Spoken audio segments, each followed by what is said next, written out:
Constructing your life is about much more than just building a bank account. Each week, join real estate entrepreneur and mindset coach Austin Linney as he interviews guests who are constructing their dream lives and impacting the world around them on a daily basis. If you're an entrepreneur or wanting to start a business, or you just want to hear motivating stories of how others have overcome the odds, you are in the right place. And now for your host, Austin Linney. Guys, welcome back to Construct Your Life. I got the one, the only, Michael, don't call him a 16-year-old girl, Higgins in the house. What's going on? How are you, my brother? It's good to be here. It's good to see you also.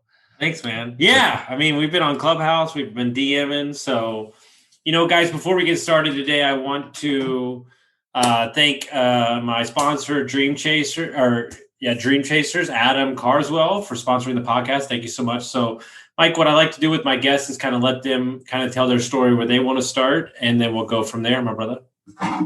Yeah, for sure. So it's I first of all, I appreciate being on here. I've been listening, and I just listened to a couple really crazy, awesome episodes in the last couple of weeks here. They've been telling. Yeah, there's no telling where those are. Yeah. Dude, they're so good. There's some stories in there. I'm just like, even me, I'm like, oh, how do I even respond to that?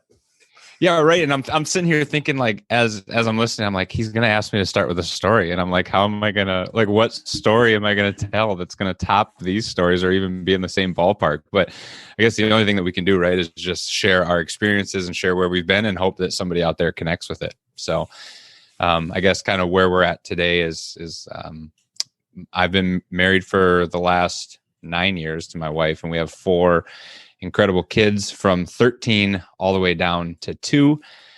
So I got 3 boys and a daughter, and we started originally in northern Wisconsin is where we lived. And we live in Wisconsin, just not quite as north as we used to.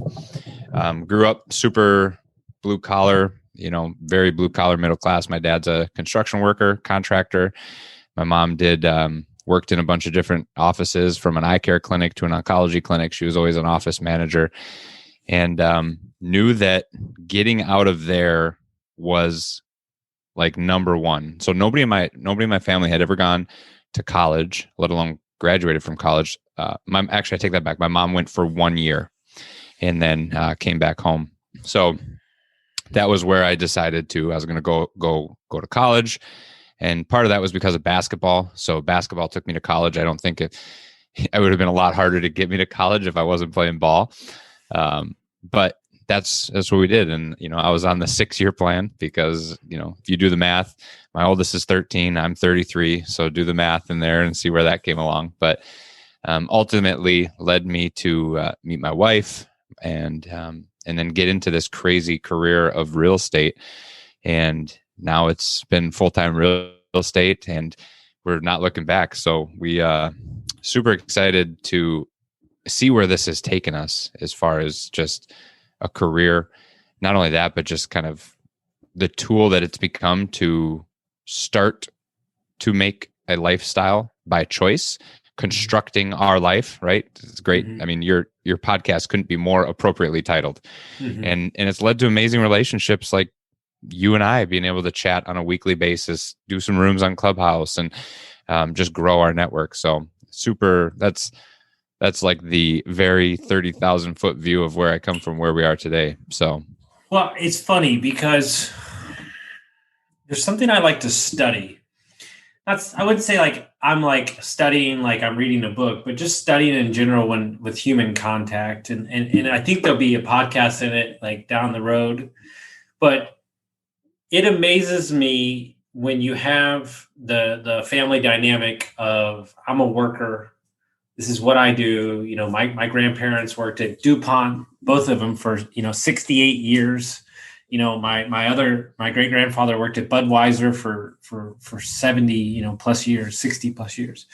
And there is this mentality of investing or real estate investing, right? If you talk to even some of my coaching clients who are in the real estate space and their dad is like big time lawyers or something like that. And it's that weird thing over there that everybody does that we don't really know about, but we know we own a house and that's all we do. And so talk about how you found the aspects of getting outside of that, the way that your family had done it for so many generations. And did you get a little, were your parents kind of like, oh my, what are you doing out there?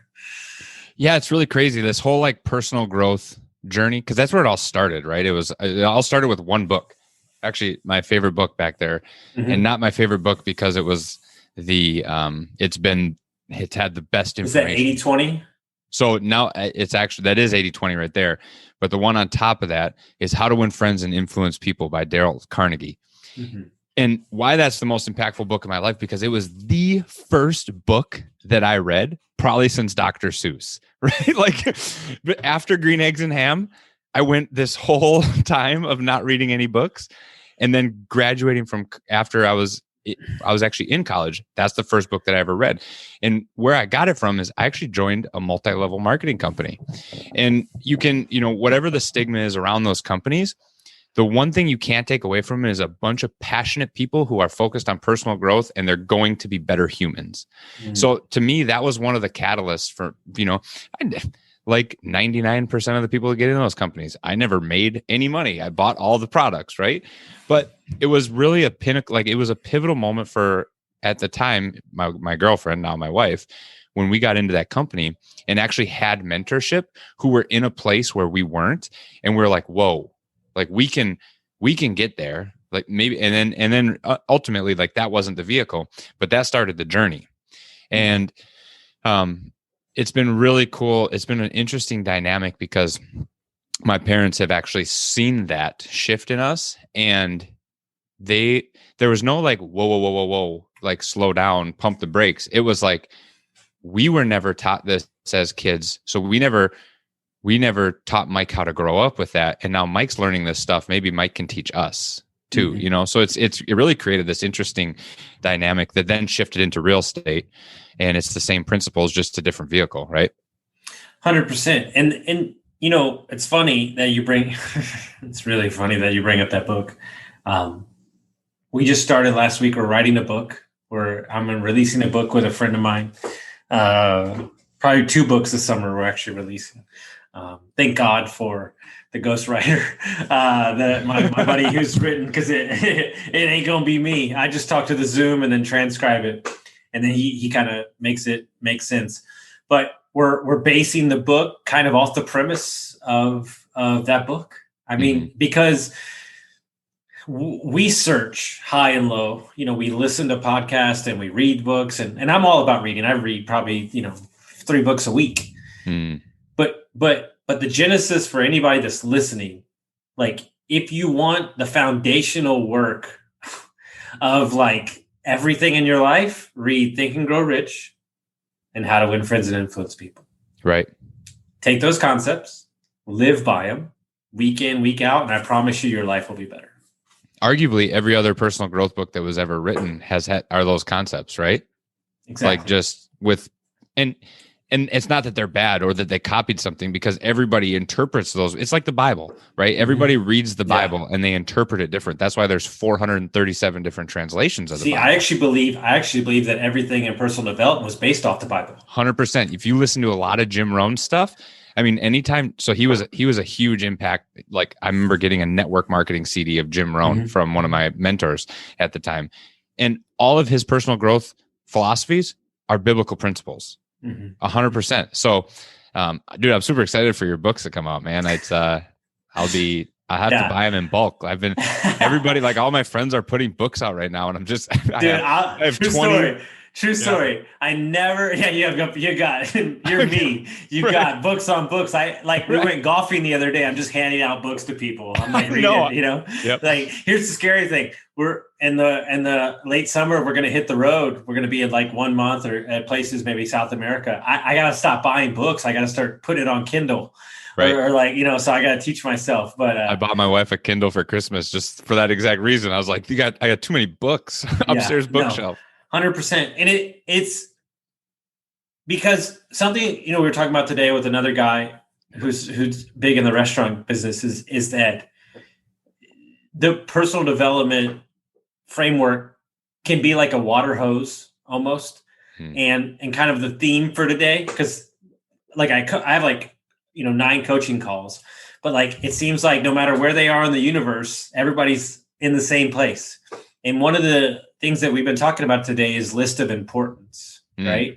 And so like, if you take the basic principles of the Bible of, how to win friends and influence, Think and Grow Rich, and let's say that you spend a week, right? I'm just trying to give somebody tactical, a week on integrating one of those things into your life instead of trying to take all 12 at the same time. Right. I think you're gonna get where you need to go. And Anthony Fasano, in my other podcast that we're releasing, says that he has 12 core values, and every month he tries to live in one of those values. And I thought that was a very interesting concept. I love that a lot. And it's funny. It's weird how things like, I'm looking through notes right now because as we were like, my wife and I literally had this conversation yesterday just around habits and everything as well, because our habits are ultimately what create like how we show up, right? Like if we can nail our habits, and then then we have the like positive habits every single day, which then, all successful people have these positive habits that they do every single day. There's nothing sexy. There's nothing flashy. It's just the same thing, the same positive habit over and over and over again. And the theme is going to continue today. You talk about your importance list and everything like that. We were just talking about that in church yesterday, and it's something I like the idea though of kind of chunking it down. We were trying to figure out, how do we take all these different things that we want to figure out, like these habits we want our kids to instill, habits that we need to figure out, like, and you really need to chunk it down and focus on one. And once you master that, then you stack, then it's habit stacking at that point. Exactly. Right. No, I love, this is awesome. I love this topic a ton. Well, here, I'll just use me as an example. There's the podcast, there's the coaching, there's the 3 companies that I'm involved in. There's the books, there's the other podcasts that I'm on. And so if you look at it as a whole, while I'm walking this morning, right, my YouTube guy, not to mention you're working out twice a day, right? Like, and I'm trying to be a boyfriend, so if you look at all those things on a whole, right, my YouTube guy had some family stuff. He's like, I can't help you anymore. And so like in my first initial feeling was, oh God, like how I need to do that. And then I thought to myself, like, I wrote down a list and I said, what's the most important things, right? It's the podcast, because I have to serve my people and I have to serve my coaching clients. And then after that is my business where I make money, like my other businesses. How do you, in essence, right? The YouTube is important, but that doesn't mean I can't get to it in 2 months. And so what are the actual things that I can control? That's, and I flip this script to you for a minute, because it brings up, when you're talking about that, it brings up this sense of kind of FOMO, right? This fear of missing out, because we have all of these things. So like somebody looks at your snapshot of all these different things you have going on. They're like, holy crap. I think, and to me, I feel still like I'm not doing anything.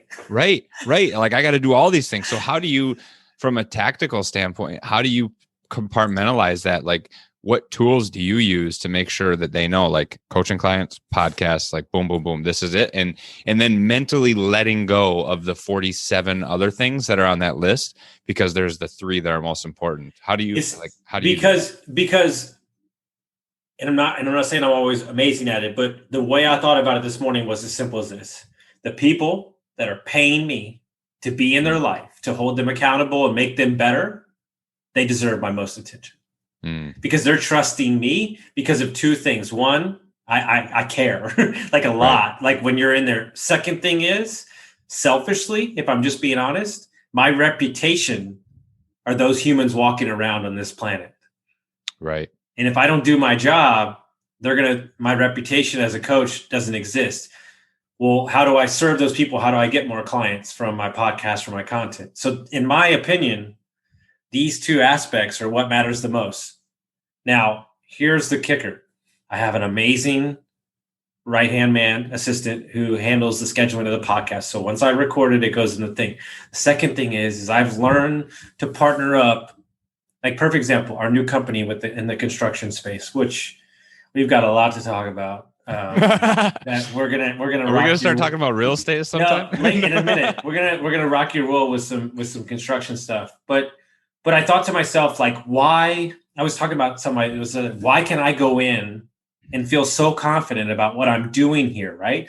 Well, there's a bunch of different reasons why. One, lost a bunch of money back here, scaled a business that didn't work. The confidence is better, my mindset's better. But more importantly, I'm doing business with people that I trust and know that the aspects of building, scaling, the construction side of it, I don't care. I don't want to know. True story. I'm on a Zoom call with my buddy who's teaching how to repurpose the content and everything. And he gets down to the schedule part, like how you schedule the content, how you schedule everybody, the video editor. And I literally go, I'm good. And he goes, what do you mean? I said, I'm good. This is going to be a useless conversation. Right. Because my assistant couldn't join. I said, next time when he's here, then you can have the conversation. He goes, wow, that took a lot. And I was like, it's just not worth it. Yeah. It's not my thing.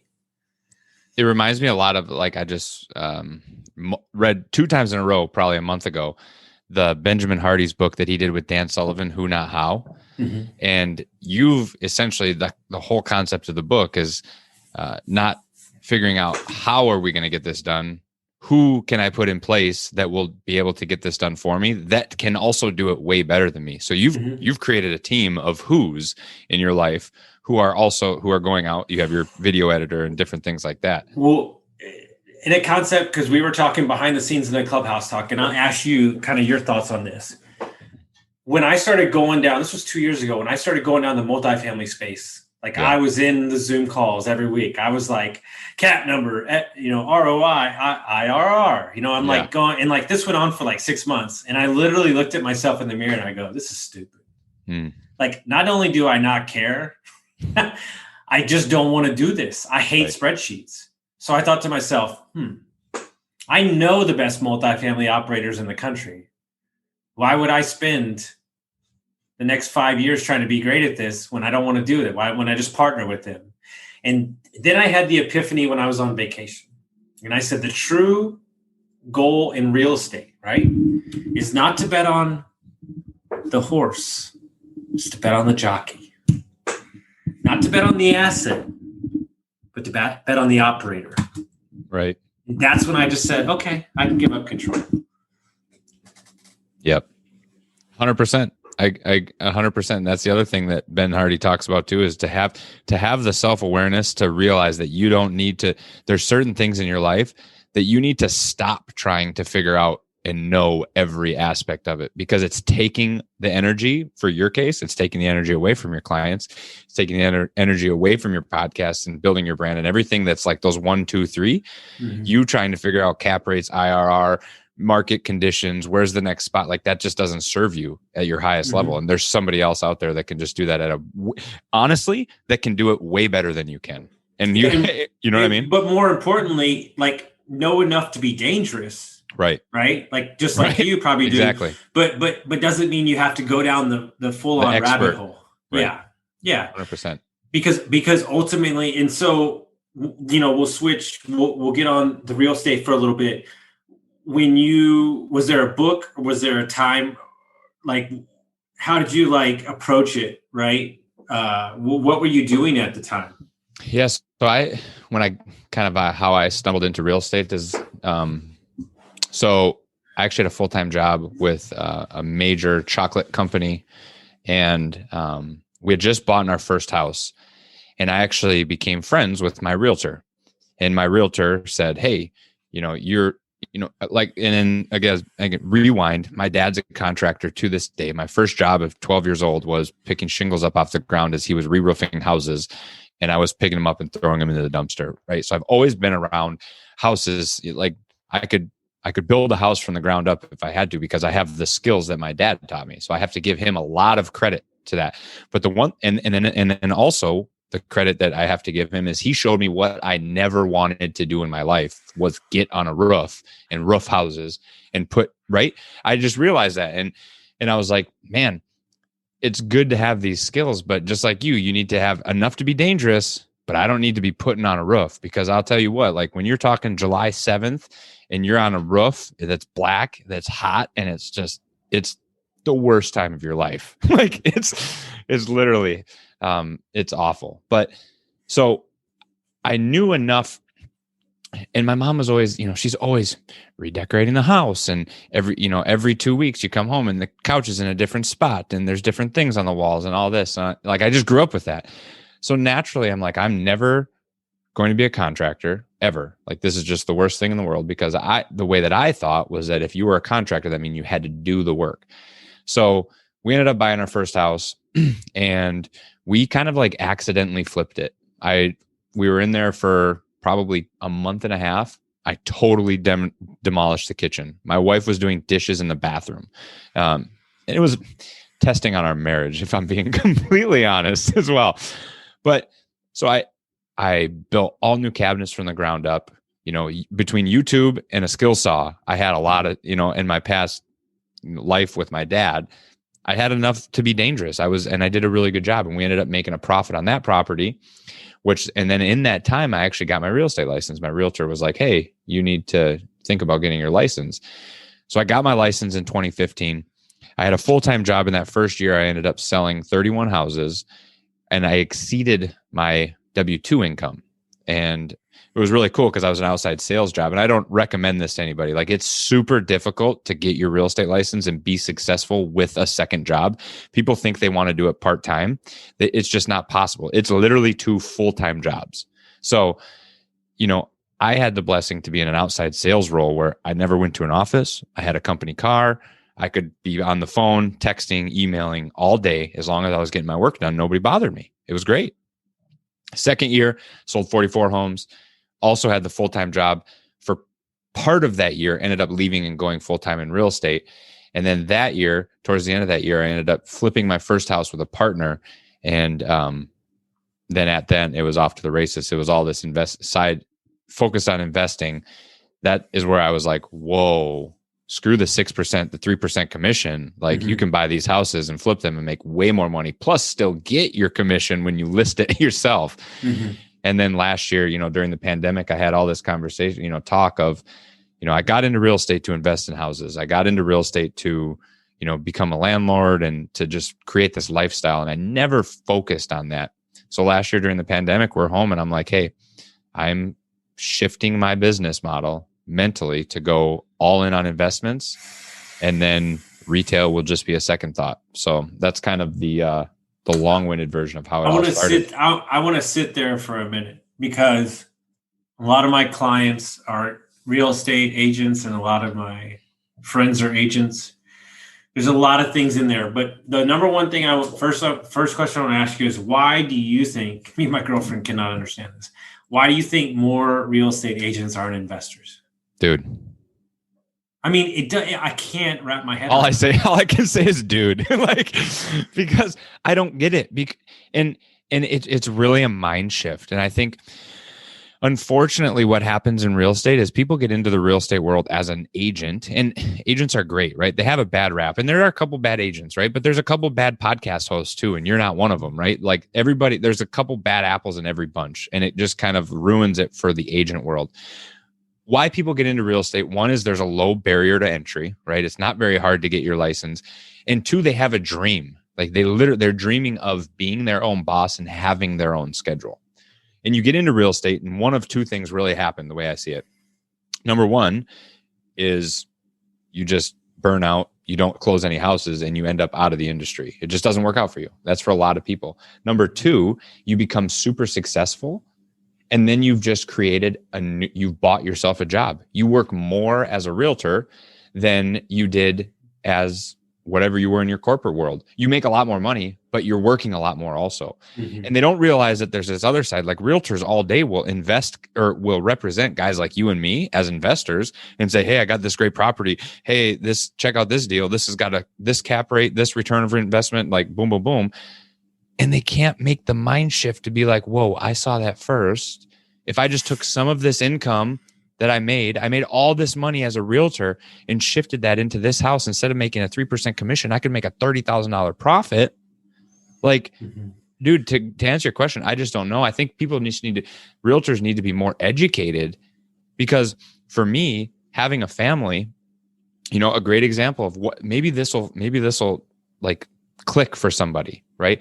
I just bought a house. I was telling you about our biggest flip that we're going to do in our area.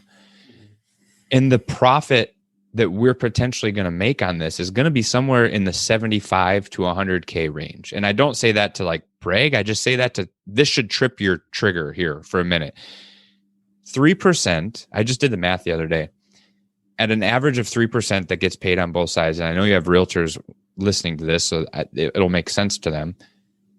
If you reverse that to how many millions in real estate I have to sell, it's between 4.5 and 5 million in real estate that I have to sell at our price point, which for me at this price point means I have to sell north of 22 houses to make the same amount of money as I would flipping this one house.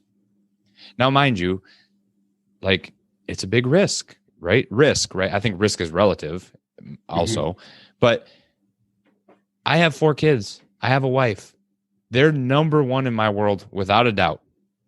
So if I can take one flip property and make the same amount of money as I would be selling 22 houses, almost 23 houses doing the math.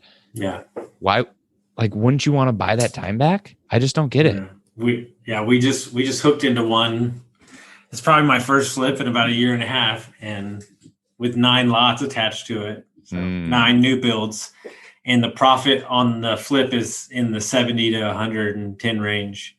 Right. And I just thought to myself, like, I made like 2 phone calls. I was like, hey, can you represent me? Do you have the guys that can do this? Yes. Okay, let's go. Like, but it doesn't hurt that I used to work in hard money, but like, it's like boom, boom, right? Okay. So now I'm going to play the other side of the coin. This is where it gets scary. And I would imagine it took many a nights. You also have the other side of the coin is you have a steady reputation and a referral source, and you're making good money as an agent. Not doing that or not having that as your focus, I'm sure, is a big mind shift as well from the head of the household to many different things, right? There's a risk factor that maybe is not as great per se. Right. On the thing. So talk about the process of being okay with that. Yeah. I mean, I think that's a really good point you bring up. It's a similar concept of when you get into being an agent, you have the security of your full-time job as well, right?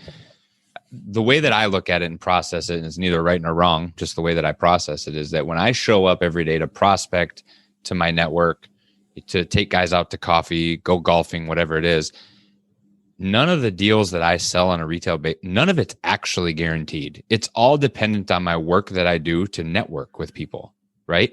It's all dependent on if my network knows what I'm doing. So I looked at these 2 things and I said, okay, I'm not guaranteed any, like, I don't have a W-2 as an agent. I do have a reputation, which you spoke of. So I don't have a W-2 as an agent, nothing guaranteed over here, but my ceiling just felt way higher, if that makes sense, like to invest. So my mind shift was, if I'm going to try to focus my amount of time where I can put in an hour, let's in dollars, right? If as an agent, I'm going to put in $1 and get 3 back, but as an investor, I'm going to put in $1 and get 7 back. Like, where's my path of least resistance? So I looked at that and I was like, okay, well, there's going to be a lull in the beginning during your shift period. You're going to have 90 to 120 days or more, it depends, of shifting that focus and re-educating your network as to what you're doing. But at the end of the day, a year from now, if neither one is guaranteed, I'm going to go where the highest return on my time is. And for me, it made sense and showed up in the real estate investing. So that's kind of how I process that. I'm going to go about 9 layers deep here because something just hit me. The reason that people, because you said something in there that stuck with me, you re-educate yourself and re-educate the people. The reason that people don't make that shift for 2 reasons. One, they're in their comfort zone. The second reason is they're scared to remove the identity of an agent. Right. The identity factor that's huge. Everybody puts their face on their business card. Like, you know what I mean? That's a great insight for sure. Yeah. It's the truth, man. And understand that you as a person are choosing to show up, right? Look, you don't know much about the recovery space, but the reason that people don't stop drinking and the reason people don't stop doing drugs has nothing to do with drinking and doing drugs. It's because their identity of being a user is all they know. And removing that from their life scares the fucking shit out of them. Mm. That's the scary thing that nobody talks about. Because if they don't have that, then what are they, Mike? Right. If you're not an agent and you have to be an investor and it takes you 6 months and you don't get a deal, then what are you? Instead of finding the identity of who you are inside your soul and your core values and removing your attachment for your job and somebody that, you know, and I think why I want to piggyback on this conversation is I think one of the reasons that you shifted into the investor role focus is because something we talk about all the time, which is lifestyle investing. Yeah. Like, because what I found with agents, right, is the number one thing they can't combat against is their time is being bombarded at all times because their time is not their time.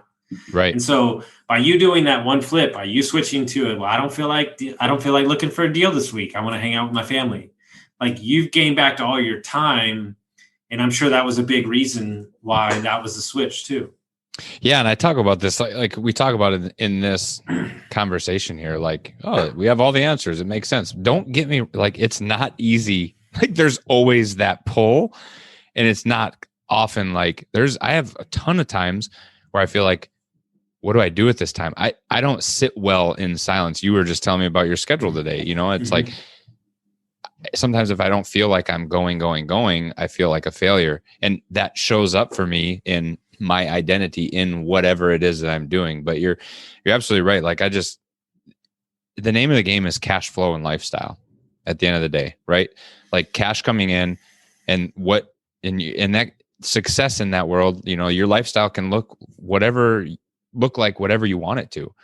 And it was like buying leads from Zillow and like realtor.com and going on this, you know, happy hour with, you know, you had to be in all the places and you were always away, and that's just the whole world. And finally, when you get to a point where your phone's ringing and it says Zillow lead on it, you're like, I just don't want to answer that call because I don't want to go show that house.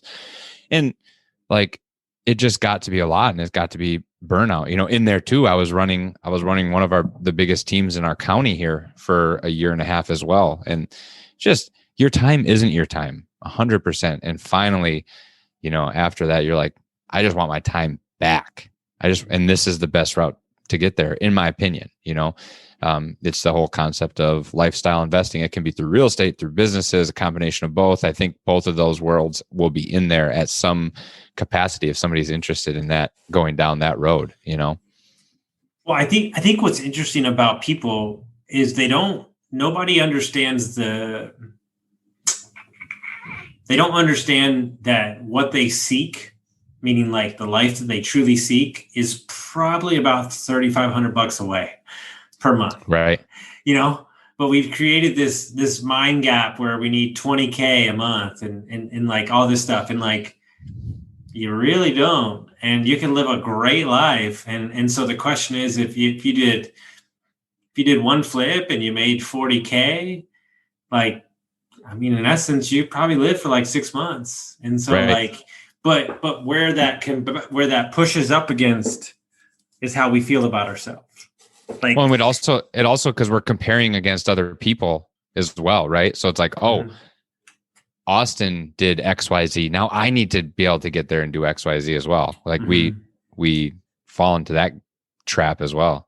Well, we were doing a podcast the other day, and he said something to me that stuck with me, and I can't shake it from my head. He's like, if you couldn't go to the gym for 3 days, like, who would you be as a person? And I was like, he's like, I'm not discounting. He's like, don't get me wrong. I'm not saying that like the positive effects from going to the gym is better than 90% of the stuff you can do. But I'm curious how many humans tie their identity to going to the gym, doing the Instagram post. Like, right. Like, are you really going to the gym for you? Or are you really taking that time for you? And I think this is in a looking mirror inspection that everybody needs to understand. Like, what parts of your life are you doing that are for somebody else or doesn't serve you? And it's like, Matty A always talks about like dirty yeses. Like, how many dirty yeses are on your schedule? And that's always the one that like gets me like, and you start looking through it and you're like, Yeah. Because that's where I live, and because I want to help so much, but then I also like my schedule just gets, and then I'm like frustrated because I'm so busy. Right. It never comes from a negative place. It typically always is coming from a place of like genuinely wanting to help. And, like you said, but then all of a sudden it piles up and you're like, oh, where's my Austin time here? Like, yeah, for sure. And then moreover, like turning it off. But something I want to talk about, because I'm very, I love this group, and I don't know too much about it, but I've seen a lot about Front Row Dads there. Kind of talk about what they do if nobody's heard of them, kind of what their mission is. Yeah, man. So it's really like kind of the tagline is being a family man with a business and not a businessman with a family. And I know you've had Justin Donald on here, and you kind of run in the same circles of a lot of guys that are in that group. But it's been, John Vroman, who started the group 5-6 years ago, didn't kind of these conversations. He didn't start the group because he is like the best dad in the world. And he'll tell you that. He started this group because he needed to surround himself and figure out how to be better. Because he was, speaking on stages, traveling all over the country and never home for his family. And so it's, I've been in the group for now about 2 years, and I can really say like it's my brotherhood. It is the group of guys that show up for me, and it's really shifted my mindset to just live with that as the focus of, the whole lifestyle investing. You just had Justin on the podcast not too long ago that you aired, and thinking through the lens of, a lot of times we go to work and we give our best to our work, and then our family gets our leftovers, right? And just really flipping the script on that. I'm a big fan of flipping the script. That's been my whole phrase now for probably the past 6 months on everything, on health, on healthcare, on wealth, on family, anything that we're fed from mainstream. I'm going to tell you to flip the script on that, and we should probably go in the other direction. So yeah, Front Row Dads has been a really pivotal point, or a pivotal group in my life to really help with that mind shift and just be centered with high performing guys, but their North Star is family first. And that just means a lot to me. So, it's interesting. There's no need to broadcast it, but long story short, there's somebody that I very, very, very much respect, like big titan in the business, kind of somebody I trust as I. And I had somebody coming up on the podcast that I didn't know was kind of a shyster, bigger name. I just canceled it today. And he's like, holy crap, Austin. Like you don't care about ratings. Like you just canned him. And I was like, yep. And it was big. This is probably the biggest name I ever got. And I didn't know about these things that he was doing. And I just canned it. And I say that story not to make myself look good. I say this to say this. The one thing I learned from GoBundance is I don't care if you're making $1 million a day and you're 150 pounds overweight and you're a shitty father. I don't give a shit. I will not listen to any of your business advice. I am looking for men in my life that stand up and are kings in all the pillars of their life. As a father, health, spiritually, relationship, love, business. I need the whole package. I need a whole life millionaire. I'm not looking for just a millionaire. Right. Yeah. Matty A, the rich life, right? Like, and it's, I think another key point in those pillars is guys that really realize, and gals, that really realize they've never arrived and they never will arrive. It's a continual journey, right? Like there's always another level to break through. And, I think about, one of the guys that I was talking to in the group, big, huge name, wrote a massive book. And it was funny because you're in a sense, like first thing I ever talked to him on a Zoom call was talking about like how I was a little bit awestruck, and then I realized, hey, you suck at being a dad too, and we're on the same playing field, right? Like, Yeah. So it's really cool, and I agree with you 100%, because in that moment that you canceled that podcast, there's like this alignment probably with you that felt like, oh, there's a small piece of you that was like, oh, that stinks. Like I do like the ratings and this, that, but there's a much bigger, the other 99% of you that just aligned. And there was probably like this sense of, yeah, like this is right. All is good with the world, you know? Yeah. And he said something very simple. He said, thank you for taking a stand. And in my opinion, I'm not taking a stand. I'm just not going to be a part of it. Right. And so the question that I want to leave everybody with is, what are you letting slide by your standards? I think personal standards are the true superpower to everything in your life. Like, how are you working out? How are you, how do you make the people next to you, like your friends, do you hold them to a standard, or do you let them get away with, those things they shouldn't be saying? Like, it's just, I refuse to be around negativity. I can't do it. I'm looking for I think it was a bigger podcast episode with Ed Milet. And Ed Milet's huge in talking about you don't get your goals, you get your standards or something. I think episode 433. And he went on this monologue about you get your standards. And man, I just agree with you 100%. That's all I wanted to say, was just that I'd listened to Ed Milet talk about his standards. And yeah, he slayed that interview. Yeah, he and just listened to his book this morning, actually, finally, maxed out. But, I love his concept about temperature in the room. Like, right. That's kind of, I love that theory. Like, your temperature is going to regulate with who you're with. And I think it's the same thing. Are you surrounding yourself by people that are, whole life millionaires, doing the positive things, not claiming to be perfect, but always looking to create another stone to turn over? So if people want to find out more about you and what you're going on, how would they do that? Yeah, man. By the time this is out, my website and personal brand website will be out, meetmikehiggins.com, meetmikehiggins.com. And then that'll have, all the good places. I've been spending a lot of time on Clubhouse, some with you, and Instagram right now. It's a really good place to be. So Mike Higgins on everything, but that website will be the place to find it. All right. Guys, if you like this episode, make sure you send it out to your friends, and we'll see you next time.